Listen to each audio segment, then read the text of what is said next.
હાઈકમાન્ડનો એટલે કે પાર્ટી જે નિર્ણય લેતી હોય છે એ આ શિસ્તબદ્ધ પાર્ટીની અંદર પાર્ટી જે નિર્ણય લે એ શિરોમણ્ય હોય છે। યોગ્ય લાગે એ પ્રમાણે સૌને સાથે રાખી અને નિર્ણય આવતા દિવસોમાં કરવામાં આવશે। સાથે જ રોટેશન મુજબ પ્રમુખ પદનો નિર્ણય મોવડી મંડળ કરશે। આવી વાત કોણ પ્રમુખ બનશે તેને લઈ ભારે લોબિંગ છે તે પણ કરવામાં આવી રહ્યું છે। હજુ સુધી તમે અમારી ચેનલને સબસ્ક્રાઇબ નથી કરી તો અત્યારે જ ન્યૂઝરૂમ ગુજરાતને સબસ્ક્રાઇબ કરો, ફેસબુક અને ઇન્સ્ટાગ્રામ પર ફોલો કરો।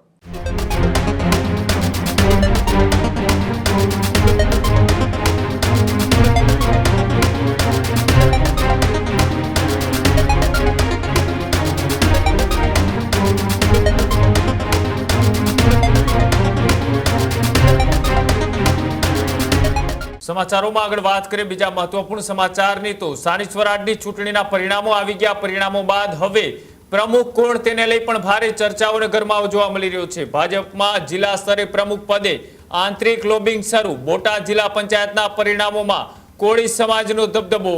20 માંથી 10 બેઠકો પર કોળી સમાજના ઉમેદવારો વિજય થયા તો પ્રમુખ પદ માટે કોળી સમાજના આગેવાનોની દાવેદારી મજબૂત।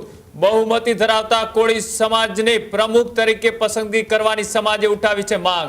સાથે જ રોટેશન મુજબ પ્રમુખ પદનો નિર્ણય મોવડી મંડળ કરશે। આવી વાત જિલ્લા ભાજપ મહામંત્રીએ કરી છે। આવનાર દિવસોમાં પ્રમુખ કોણ બનશે તે અંગે પણ હવે ભારે સસ્પેન્સ છે તે જોવા મળી રહ્યું છે। એક બાજુ કોળી સમાજ માંગ કરી રહ્યો છે કે બોટાદની અંદર 20 માંથી 10 બેઠકો કોળી સમાજના ઉમેદવારો જીતીને આવ્યા છે તો પ્રમુખ પદ એ કોળી સમાજના ઉમેદવારને મળવું જોઈએ। સામે પક્ષે એ ભારતીય જનતા પાર્ટીનું મોવડી મંડળ હજુ સુધી નિર્ણય લઈ નથી શક્યું એટલે કે હજુ સસ્પેન્સ છે। કોણ પ્રમુખ બનશે તેને લઈ ભારે લોબિંગ છે તે પણ કરવામાં આવી રહ્યું છે। ત્યારે આ લોબિંગને લઈ જિલ્લા ભાજપ મહામંત્રી દ્વારા આખી ઘટનાને લઈ સ્પષ્ટતા કરતા શું કહ્યું આવો તે પણ જોયું। હા, ચોક્કસ સાચી વાત છે। 20 બેઠકોમાંથી કોળી સમાજના 10 સદસ્ય ચૂંટાઈને આવ્યા છે એટલે ચોક્કસ કહી શકીએ કે દબદબો છે જ। એવી જ રીતે રાજપૂત સમાજમાંથી 3 છે, ક્ષત્રિય સમાજમાંથી 1 છે, એસસી એસટી 2 છે, એમ કુલ મળી અને 20 સીટોમાંથી 10 સીટો છે એ કોળી સમાજમાં ફાળે ગઈ છે। પાટીદાર સમાજમાંથી કેટલી? પાટીદારમાંથી 4 છે। પ્રબોધભાઈ, ક્યાંક ને ક્યાંક એવું કહી શકાય કે બહુમતી કોળી સમાજના ઉમેદવારો જીતીને આવ્યા છે। આ જિલ્લામાં પ્રભુત્વ પણ કોળી સમાજનું છે મતદારોમાં। જિલ્લા પંચાયતના પ્રમુખનો તાજ કોળી સમાજના ફાળે જઈ શકે? હવે એ વાત તો હું નહીં કહી શકું કારણ કે એ આખરી નિર્ણય હાઈકમાન્ડનો એટલે કે પાર્ટી જે નિર્ણય લેતી હોય છે એ આ શિસ્તબદ્ધ પાર્ટીની અંદર પાર્ટી જે નિર્ણય લે એ શિરોમણ્ય હોય છે। લોકોએ માનો કે કોળી સમાજના જે મતદારો છે એને તો પાર્ટી ઉપર ભરોસો મૂક્યો જ છે, તો પાર્ટી આ સમાજના પ્રતિનિધિત્વ આપશે? હવે હું ચોક્કસ કહું છું કે જે 10 ટિકિટો જે આપી છે કોળી સમાજને ત્યારે પાર્ટીએ વિશ્વાસ મૂક્યો છે એવી જ રીતે કોળી સમાજના મતદારોએ પણ 10-10 ને છૂટી કાઢ્યા છે। ત્યારે હું એવું ચોક્કસપણે કહેવા માંગીશ કે હવે પાર્ટી જો આમાં કઈ પ્રતિનિધિત્વ તો આપશે જ, ચોક્કસ મને વિશ્વાસ છે। ભારતીય જનતા પાર્ટીમાં ભૌગોલિક પરિસ્થિતિ, જ્ઞાતિકી રીતે અને બધું જોઈ અને ભારતીય જનતા પાર્ટીના મોવડી મંડળે બધાને પ્રતિનિધિત્વ આપવા માટેનો હંમેશા પ્રયાસ કર્યો છે। એમાં જિલ્લા પંચાયતની અંદર હવે જે રોટેશન જે ચૂંટણી પંચે નક્કી કરેલું છે એ પ્રમાણે આવતા દિવસોમાં પાર્ટી આગામી દિવસોમાં આગળ કાર્યવાહી કરશે। ખાસ કરીને ભારતીય જનતા પાર્ટી કોળી સમાજ ઉપર વિશ્વાસ મૂક્યો હતો, 10 બેઠકો આવી અને 10 બેઠક જીતાડી છે, શું કહેશો?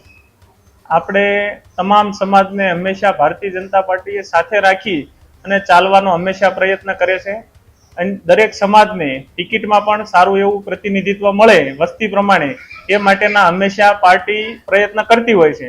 આગામી દિવસોમાં અમારા નિરીક્ષકો આવે અને તેની સામે બધા જ પોતાના રજૂઆત કરવાનો તમામને અધિકાર છે, એ પ્રમાણે બધા જ રજૂઆત કરશે। એમાં પાર્ટીના શિસ્ત નેતૃત્વને યોગ્ય લાગે એ પ્રમાણે સૌને સાથે રાખી અને નિર્ણય આવતા દિવસોમાં કરવામાં આવશે।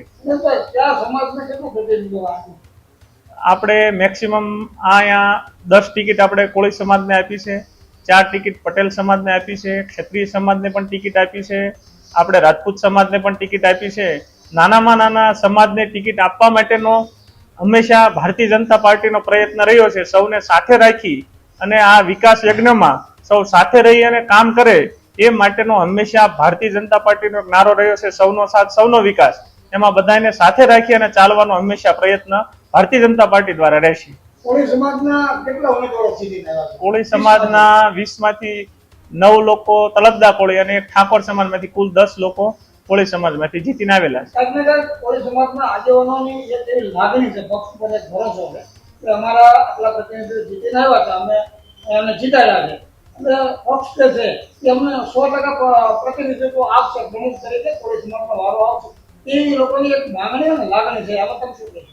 એમાં પાર્ટીમાં રોટેશન પ્રમાણે જે સીટનું રોટેશન આવશે, જિલ્લા પંચાયત પ્રમુખનું, તાલુકા પંચાયત પ્રમુખનું અથવા નગરપાલિકા પ્રમુખનું જે રોટેશન છે એ પ્રમાણે પાર્ટી આપવા માટેનો પ્રયત્ન કરશે. છતાં પણ જે નીચેથી જે કાર્યકર્તાઓની માંગણી હોય છે એમાં હંમેશા ભારતીય જનતા પાર્ટીનું શીર્ષસ્થ નેતૃત્વ છે એ હંમેશા એ દિશામાં યોગ્ય ધ્યાન આપી અને હંમેશા નિર્ણય કરતું આવ્યું છે અને આવતા દિવસોમાં પણ એ નિર્ણય હંમેશા કરશે.